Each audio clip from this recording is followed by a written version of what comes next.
ಪುಸ್ತಕ ಪುಸ್ತಕ ಯಾರೆಲ್ಲ ಓದ್ತಾ ಇದ್ದೀರಾ? ಓದೋ ಆಸಕ್ತಿಯನ್ನ ಬೆಳೆಸ್ಕೊಂಡಿದ್ರ? ಪ್ರತಿನಿತ್ಯ ಒಂದು ಪುಟವನ್ನ ಓದೋ ಒಂದು ಅಭ್ಯಾಸ ಇದ್ದವರು ತುಂಬಾನೇ ಕಡಿಮೆ ಆಗಿದೆ. ಇತ್ತೀಚಿನ ದಿನಗಳಲ್ಲಿ ಸಾಮಾಜಿಕ ಜಾಲತಾಣ ಮತ್ತೆ ಏನಿವತ್ತು ಎಲೆಕ್ಟ್ರಾನಿಕ್ ಮೀಡಿಯಾ ಅಂತ ಏನ್ ಹೇಳ್ತೀವಿ, ಇವತ್ತು ಟಿವಿಗೆ, ಎಲೆಕ್ಟ್ರಾನಿಕ್ ಮೀಡಿಯಾಸ್ಗಳಿಗೆ, ಮೊಬೈಲ್ಗೆಲ್ಲ ಅಡಿಕ್ಟ್ ಆಗ್ಬಿಟ್ಟಿದ್ದೀರಾ. ಪುಸ್ತಕವನ್ನ ಓದೋದಿಕ್ಕೆ ಸಮಯ ಇಲ್ವಾ?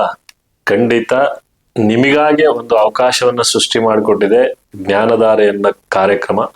ಪ್ರತಿ ತಿಂಗಳ 2ನೇ ಶನಿವಾರ 6:30 7:00ವರೆಗೆ ಯಶಸ್ವಿಯಾಗಿ ಕಾರ್ಯಕ್ರಮ ನಡೀತಾ ಬರ್ತಾ ಇದೆ. ಈ ಒಂದು ತಿಂಗಳು, ಫೆಬ್ರವರಿ ತಿಂಗಳು 14ನೇ ತಾರೀಕು 4ನೇ ಸಂಚಿಕೆ ಈ ಒಂದು ಜ್ಞಾನಧಾರೆಯ ಒಂದು ಕಾರ್ಯಕ್ರಮ ನಡೆಯುತ್ತೆ. ಪುಸ್ತಕವನ್ನ ಓದೋದಿಕ್ಕೆ ಸಮಯ ಸಿಗ್ತಾ ಇಲ್ವಾ, ಅಥವಾ ಪುಸ್ತಕ ನೀವು ಪ್ರತಿದಿನ ಓದ್ತಾ ಇದ್ದೀರಾ?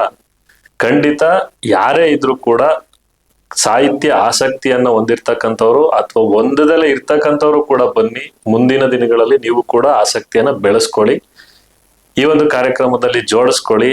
ಪುಸ್ತಕ ನಿಜಕ್ಕೂ ಬೇಕು. ಯಾಕೆ ಅಂತಂದ್ರೆ ಜ್ಞಾನವನ್ನ ಅರ್ಜನೆ ನಾವು ಜ್ಞಾನವನ್ನ ಪಡೆಯೋದಿಕ್ಕೆ ಪುಸ್ತಕಗಳೇ ಯಾವತ್ತೂ ಕೂಡ, ಈಗ ಎಂದೋ ಬರೆದಂತ ಒತ್ತಿಗೆಗಳು ಇವತ್ತು ಕೂಡ ನಾವು ಇವತ್ತು ವಿದ್ಯಾವಂತರಾಗ್ತಾ ಇದೀವಿ ಅಥವಾ ವಿಷಯಗಳನ್ನ ತಿಳ್ಕೊಂತ ಇದೀವಿ ಅಂತಂದ್ರೆ ಪುಸ್ತಕಗಳ ಮುಖಾಂತರನೇ ನಾವು ತಿಳಿತಾ ಇರೋದು.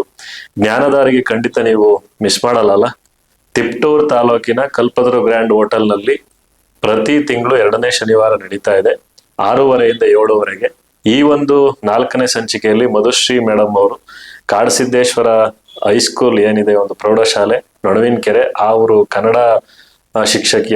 ಅವರು ಈ ಒಂದು ಎದೆಗೆ ಬಿದ್ದ ಅಕ್ಷರ ಅಂತ ಹೇಳಿ ದೇವನೂರು ಮಹಾದೇವ ಅವರ ಈ ಒಂದು ಪುಸ್ತಕವನ್ನ ಪರಿಚಯ ಮಾಡ್ಕೊಳ್ತಾ ಇದ್ದಾರೆ. ಖಂಡಿತ ನೀವು ಬನ್ನಿ, ಜೊತೆಗೆ ನಿಮ್ಮ ಮಕ್ಕಳನ್ನು ಕೂಡ ಕರೆತನ್ನಿ. ಒಂದು ಆಸಕ್ತಿಯನ್ನ, ಪುಸ್ತಕದ ಒಂದು ಆಸಕ್ತಿಯನ್ನ ಓದೋದಿಕ್ಕೆ ಒಂದು ಆಸಕ್ತಿಯನ್ನ ಬೆಳೆಸಿ ನಿಮ್ಮ ಮಕ್ಕಳನ್ನು ಕೂಡ ವಿದ್ಯಾವಂತರನ್ನಾಗಿ ಮತ್ತೆ ನೀವು ಕೂಡ ವಿದ್ಯಾವಂತರಾಗಿ ಅಂತ ಹೇಳ್ತಾ ನಿಮ್ಮ ಕಾರ್ಯಕ್ರಮಕ್ಕೆ ಆಹ್ವಾನ ಮಾಡಿ ನೀಡ್ತಾ ಇದ್ದೀವಿ. ಬನ್ನಿ. ನಮಸ್ಕಾರ.